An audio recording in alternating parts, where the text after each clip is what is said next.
예수님이 이 땅에 오신 것은 우리가 잘 아는 대로 성기로 오셨고, 또한 의인을 부르러 온 것이 아니라 죄인을 부르러 오셨고, 또한 예수님이 이 땅에 오신 것은 잘 먹고 배부르고 잘 사는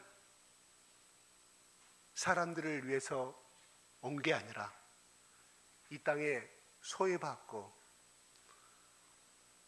또한 불쌍하고 상처받은 영혼들을 위해서 이 땅에 오신 것을 우리는 성경을 통해서 알 수가 있습니다.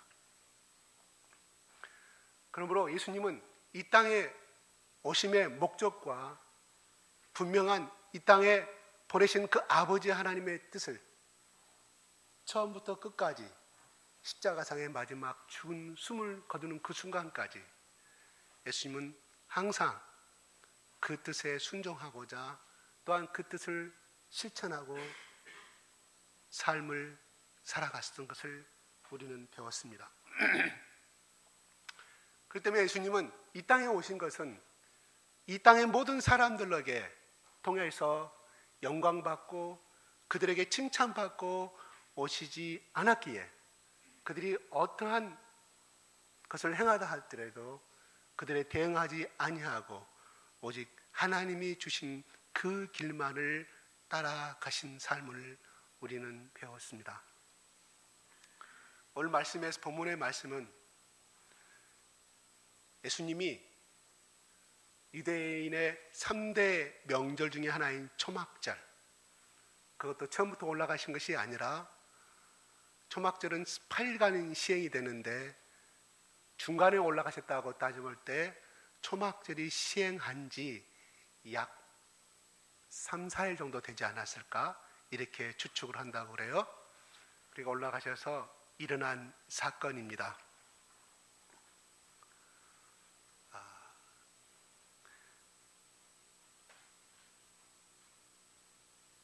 그 당시에 종교 지도자들은 대제사장을 비롯한 랍비들과 이런 바리새인들은 소위 오늘날같이 따지면 기득권층에 해당되는 사람이고, 먹고 마시고 살아가는데 부족함이 없던 사람들이었습니다.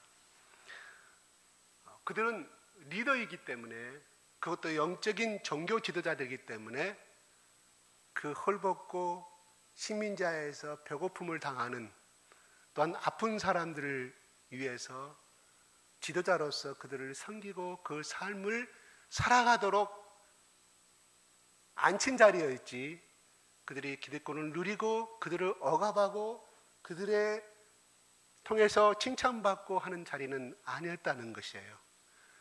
그런데 수백 년 동안 그들의 삶이 그렇게 살아왔는 그 당연한 그 사회에서 예수님이 오셔서 그들을 향하여서 양의 탈을 든 늑대요, 또한 거짓 종교 지도자들이요, 백성의 피를 빨아먹는 자들이요, 해칠한 무덤이라고 그들을 향해서 말했을 때 결코 그들은 예수님을 인정하지 않을 뿐만 아니라 어찌하든지 예수를 죽이고자 혈안이 될 수밖에 없었던 것이었습니다. 더구나 그들이 가장 절대절명으로 여기는 안식일을 어기는 그 예수님을 가만히 두지 않았습니다.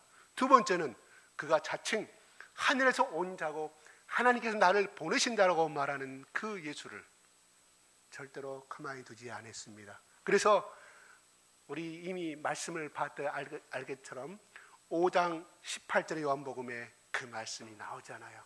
그래서 예수를 더욱더 죽이고자 했다고 성경은 기록하고 말하고 있습니다.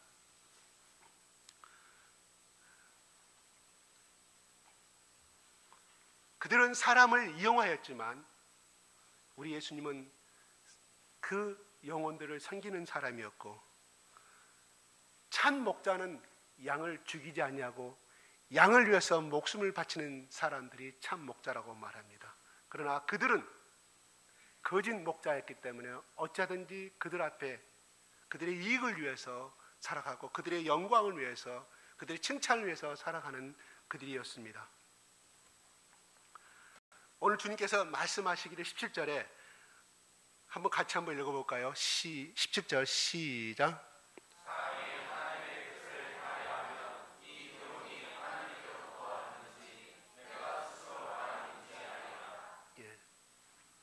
이 말씀은 하나님은, 예수님은 마음의 중심이 본래부터 다르다는 말입니다. 우리가 흔히들 이단이라고 하면 끝이 다르다고 우리는 배웁니다. 출발은 같지만 끝이 다른 것이 이단입니다. 사람이 처음부터 이단이 되는 것이 아니라 그가 나중에 그 본질이 변화되어서 자기 사리사욕을 챙기는 사람들로, 그래서 교단의 교주가 되어서 사회에 큰 악영향을 미치는 것을 우리는 많이 현실도 지금도 보고 있습니다. 처음부터 그들이 순수하게 출발했지만 시간이 지나면서 사람들이 모이고 또한 이름이 나고 사람들 칭찬을 받게 되고 영광을 받게 되니까 또 능력이 점점 많아지니까 교만해져서 이단이 되기가 쉽습니다. 하나님의 사람은 처음부터 하나님 편에서 출발하지만 끝도 하나님께로 돌아간다는 것이 이단하고 다른 것입니다.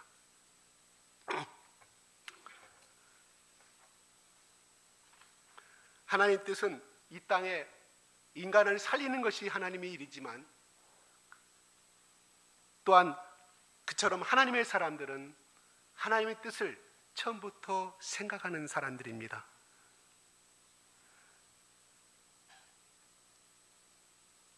그런데 유대인들은 예수님을 귀신이 들렸다고 말하면서 예수님의 가르침을 무시하고 있습니다.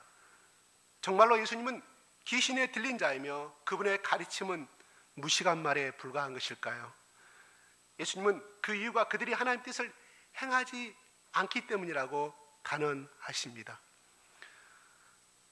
만일 유대인들이 하나님 뜻에 관심을 두었다면, 그래서 하나님 뜻을 행하고자 했다면 분명히 예수님의 말씀은 참되시고 그가 하나님으로부터 왔다는 것을 인정하게 되었을 것이라고 17절, 18절은 말하고 있습니다. 그러면 하나님 뜻은 무엇입니까? 한마디로 말하면 그것은 죄인들을 건지는 것입니다. 그래서 예수께서 어린 양이 되어서 십자가에 죽어야 합니다. 하나님께서는 한 생명이 천하보다 귀한 존재들입니다. 인간은 하나님을 위해 이용당하다가 착취를 당하고 실컷 부려먹다 버림받는 천한 존재가 아닙니다. 인간은 하나님의 아들이신 예수께서 십자가에 죽기까지 사랑을 받아야 하는 귀한 존재들이라는 것입니다. 그래서 예수님이 이 땅에 오셔서 처음부터 끝까지 이 세상에 소외된 사람들을 하나도 무시하거나 버리지 않으셨음을 우리는 압니다. 가난한 사람들, 병든 자들, 특히 사회에서 소외된 죄인들까지, 또한 손가락질 받는 그런 죄인들까지 주님은 어느 하나 그들을 포기하지 않은 생애였습니다. 그러나 7장 7절에 나온 것처럼 세상은 정반대, 세상의 행사는 악했습니다. 가난한 자들과 병든 자들처럼 힘이 없는 사람들은 철저하게 무시당했고 착취당한 삶을 살게 되었습니다. 또한 아무도 그 약한 자들을, 억울한 자들을 위한 대변해주지 않는 삶을 살았습니다. 뿐만 아니라 기득권을 유지하려는 사람들은 철저하게 자기 영광만을 구하는 자들이라고 18절에 스스로 말하는 자는 자기 영광만 구하되 이렇게 말하고 있습니다. 여기서 스스로 말하는 자는 종교 지도자들을 향해서 말하고 있는 것입니다. 자신의 권위와 자리를 지키기 위해서는, 이익을 위해서는 다른 사람이 죽어가도 관심이 없었던 것을 가르쳐주고 있습니다. 그것도 율법의 이름으로 한다고 그들은, 또한 율법을 온전히 지킨다고 자신하던 사람들이었습니다. 그러나 예수님은 그들의 모습을 보시고 너무나 가슴이 아파하시고 분노하셨습니다. 성경을 잘한다고 말하는 그들이 성경을 제대로 이해했다고 하면 율법의 참 뜻이 무엇인가요? 율법의 참 뜻은 바로 용서와 사랑입니다. 그 율법의 본질을 알지 못하고 그 행위에, 그들이 만든 유연에, 그들이 만든 간수법에 매여져서 그들은 사람을 재단하고, 심지어는 여기서 보게 되면 13절에 그러나 유대인들을 두려워함으로 이렇게 말하고 있습니다. 누가 두려워했단 말일까요? 누가 두려워했단 말인가요? 13절에 바로 무리들이, 백성들이 유대인들을 두려워하였다. 어느 이해가 안 가죠? 무리들도 유대인들인데요. 여기서 우리 말씀을 해석하실 때 유대인들은 종교 지도자를 생각하시고요, 무리들은 일반 백성들로 해석하시면 말씀을 다 쉽게 이해할 수가 있습니다. 그래서 예수님은 그들이 정말 율법에 나타난 토라를 오세오경에 나타난 그 말씀을 제대로 알았다고 하면 바로 그들은 그 행함과 가르침이 일치된 삶을 살았을 것이라고, 쉽게 알았을 것이라고 예수님은 그들을 향해서 대꾸하고 계십니다. 그들은 요한복음 5장에 안식일날 38년 된 병자를 고치신 사건을 통하여서 그 안식일을 범한 그 예수님을 어찌하든지 잡고자 죽이고자 했다고 성경은 기록하고 있습니다. 그래서 예수님은 그 아무도 돌보지 아니한, 모든 백성들이, 모든 정리자를 포기한 38년 된 병자를 고치심으로 말미암아 오히려 칭찬을 받아야 할 사항에 복수하고 죽이려 하는 그 인간의 포악성, 제약됨을 예수님은 아파하셨습니다. 그래서 23절 한번 읽어볼까요? 23절 시작.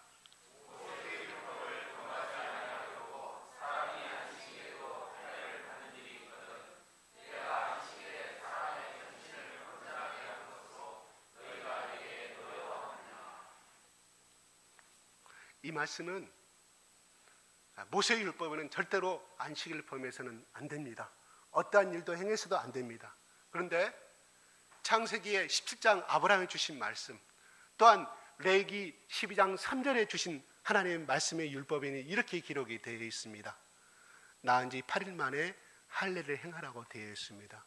중요한 것은 뭐가 되냐면, 오늘 안식일날 아기가 태어났습니다.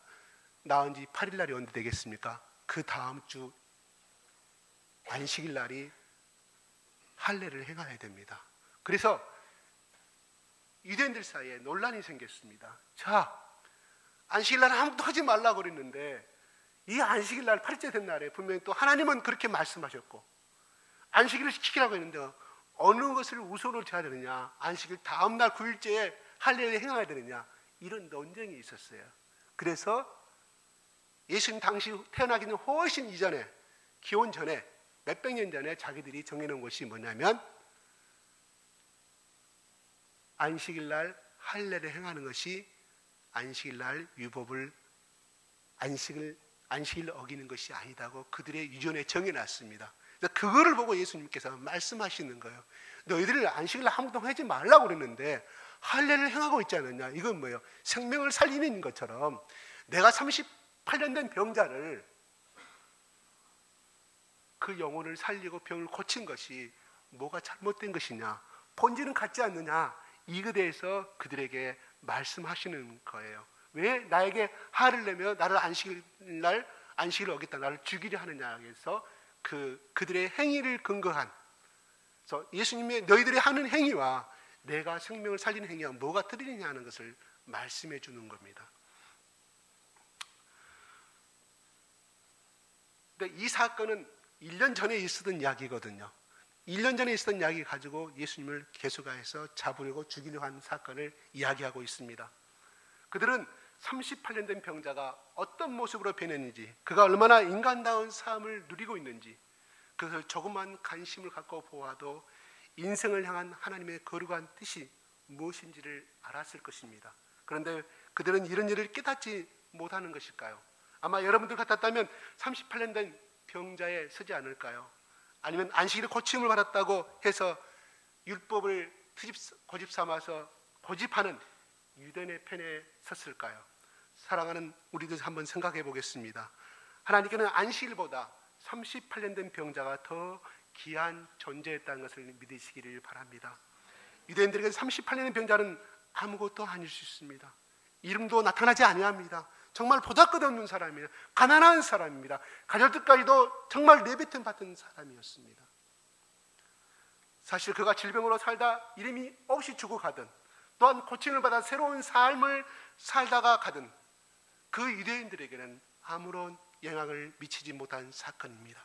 그러나 이런 일이 오늘날 우리 주변에서 행하여지고 있다고 하면 우리는 그냥 넘어가야 할 일이 아니라고 생각합니다.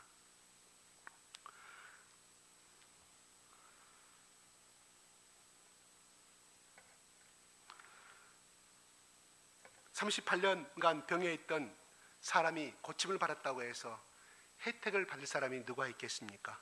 그러나 그는 세상과 사람들에게 아무런 도움이 되지 않을 수 있으나 하나님께서는 독생자를 십자가에 죽게 할 만큼 소중한 사람 중에 한 사람이었음을 믿으시기 바랍니다.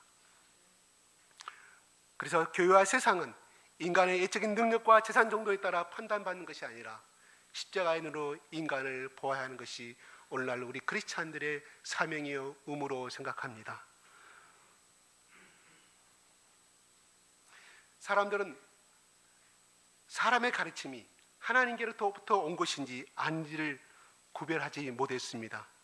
왜 자기 영광을 구하는 자들과 하나님의 영광을 구하는 자들을 구별하지 못하였습니다.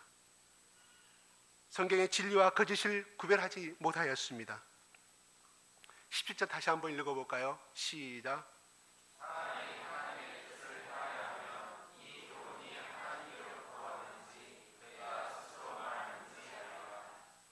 이 말씀을 풀어보면은 그가 하나님을 행하지 않기 때문이라는 말입니다. 그래서 하나님 뜻을 행하지 아니하기 때문에 하나님의 참뜻과 가짜와 진짜를 구별하지 못한다는 것이 예수님의 말씀입니다. 예수님은 유대인들이 충분히 이런 정도를 구별할 것으로 기대하셨던 것 같습니다.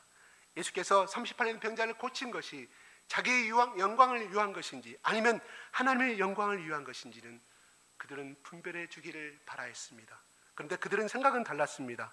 말로만 하나님 뜻을 애체되면 뭐합니까?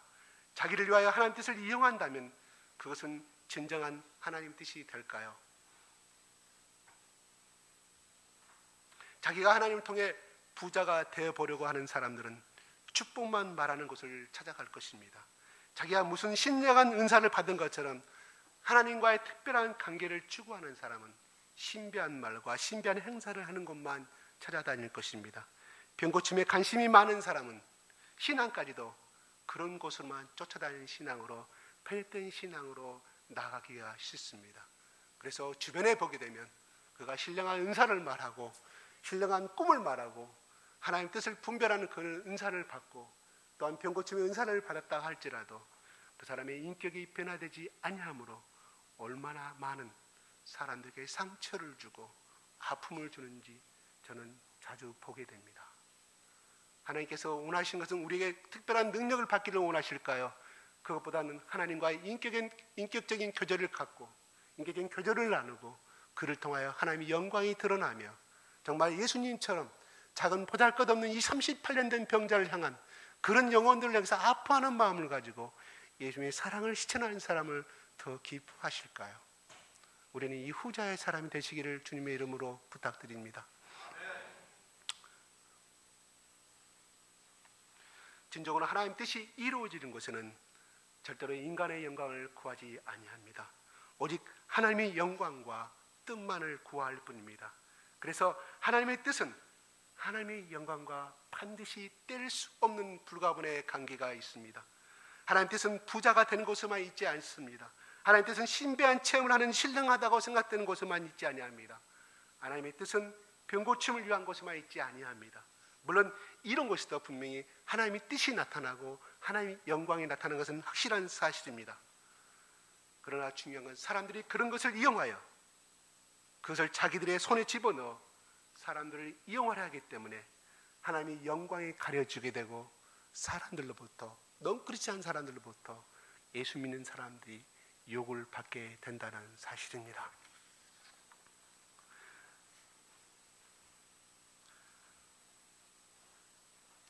여기서 예수님이 이렇게 말합니다.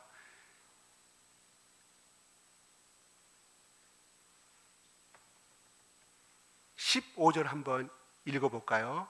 15절에 시작.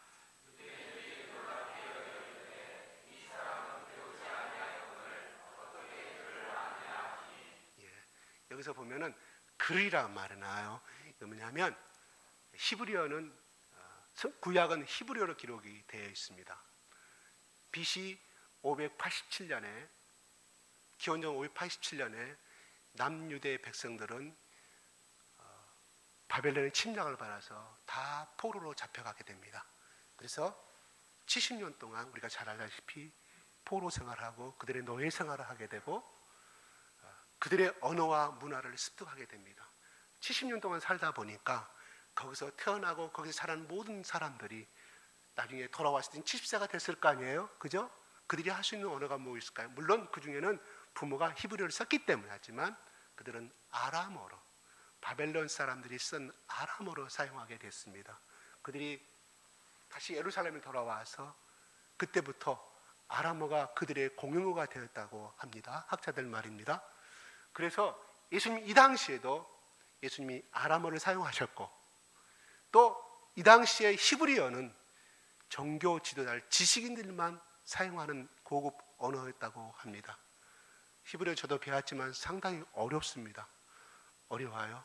그래서 쉽게 그들이 전해 내려오는 배웠던 70년 동안 배웠던 아람어가 주를 이루었다고 합니다.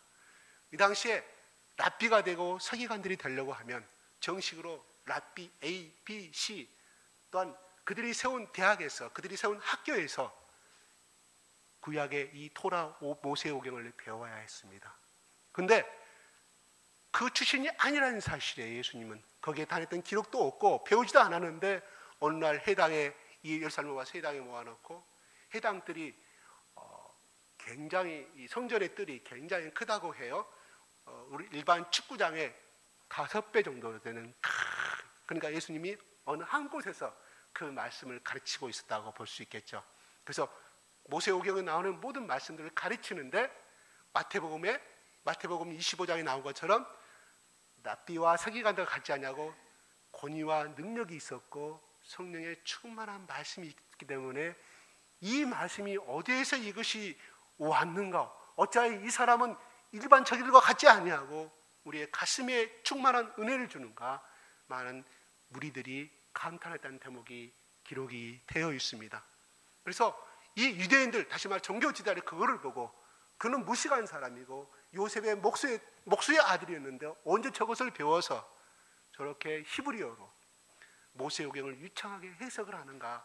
그들은 놀란 대목이 나오는 기록이에요. 그렇지만 예수님이 뭐라고 말씀하실까요? 나를 보내신 이에 나는 뜻을 따라 그분이 가르쳐준 대로 그분이 주어진 대로 말씀을 전하고 있다고 말합니다. 그래서 그들은 뭐예요? 하나님을 들먹이니까 그 예수를 향해서 좋은 감정을 가질 수는 없지 않겠습니까? 더욱더 분노와 더욱더 잡고자 하고 죽이고자 하는 마음이 임하였을 것이라고 생각이 들어요. 그렇지만 예수님은 하나님이 이 땅에 자기를 보내신 그의 영광과 그의 뜻에 순종하여서 예수님은 죽음을 두려워하지 아니하고 그들 앞에서 복음을 증거했다는 사실입니다. 더구나 예수님을 이 땅에 오시기 전에 예수님은 하나님과 함께 천국에 계셨기 때문에 그 누구보다도 그가 보고 체험한 그 말씀을 생생하게 그들에게 전할 수 있었다는 사실입니다.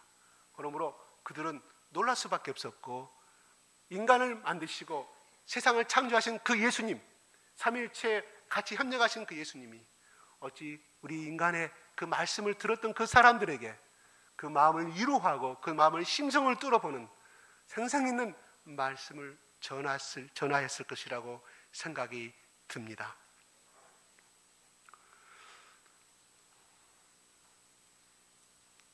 예수님은 오늘 본문 말씀에서 하나님의 영광을 위해서, 하나님의 뜻을 위해서 끝까지 순종하는 삶을 배우게 됩니다.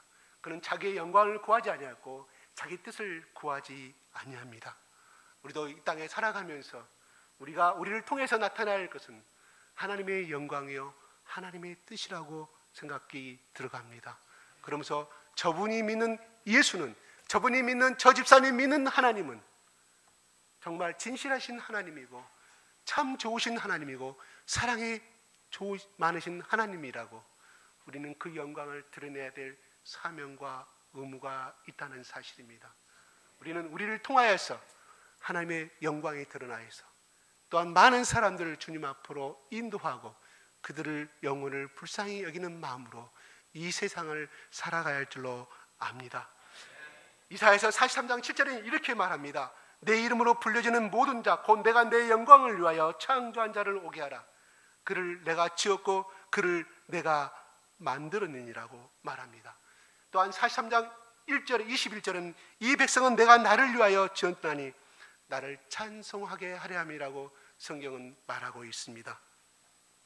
이 두 구절에서 보는 것처럼 하나님께서는 우리를 창조하시되 하나님께 영광을 돌리고 하나님을 찬양하며 하나님을 기쁘시게 하는 삶을 살게 하시려고 우리를 지었습니다. 다른 이유가 아닌 오직 사람이 하나님의 영광을 위하고 하나님을 찬양하며 하나님을 인하여 즐거워하고 기뻐하는 삶을 사는 것이 하나님께서 이 땅에 창조하신 목적이요 하나님께서 우리를 이 땅에 보내신 하나님의 목적인 줄로 믿습니다.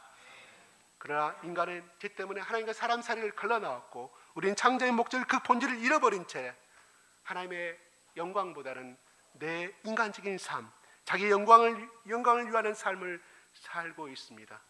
우리는 예수님의 보혈로 십자가로 인해서 다시금 우리의 재창조됨으로 말미암아 우리는 하나님의 창조의 목적대로 살 수 있는 기회를 다시 얻은 삶인 줄로 믿습니다. 다시금 하나님의 영광을 위해서 하나님의 기쁘시게 하는 삶을 살 수가 있다는 것입니다. 지나간 1년은, 지나간 세월은 다 잊어주시기 바랍니다. 과거에 내가 이렇게 했더라면 하나님을 더욱더 기뻐하는 삶을 살 수 있을 것이고 하나님을 웃게 하는 삶을 살 수 있을 것인데 나는 왜 이렇게 후회된 삶을 살아야 될 것인가는 다 잊어버리시기 바랍니다.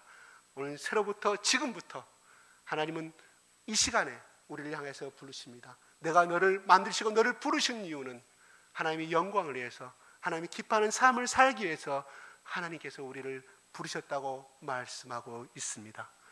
우리 2017년도 새롭게 어저께까지 삶을 잊어버리고 매일매일 주어지는 삶을 위해서 하나님의 영광과 뜻을 구하는 복된 삶이 되시기를 주님의 이름으로 부탁드립니다.